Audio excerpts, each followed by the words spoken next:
ទៀតអរគុណទៅសូមរាជការជួយរៀបការក្នុងមួយទៀតបាទមិនទៅកាត់វងហ្មងនេះទៅកាត់វងនេះ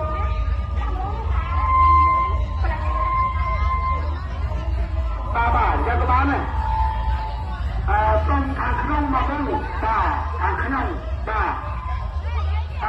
លើកនេះសូមខាងក្នុងមួយទៀតបាទបាទកាន់ដៃខាងក្នុងមកវិញអូន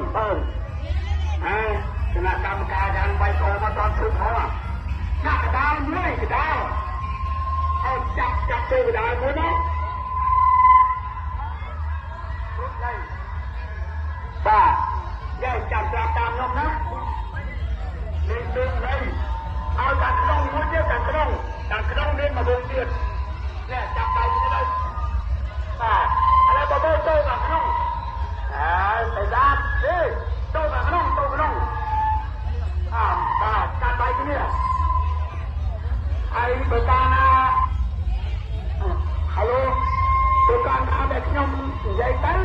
អាខាងនេះរត់ទៅស្ដាំខាងក្នុងរត់មកធ្វើ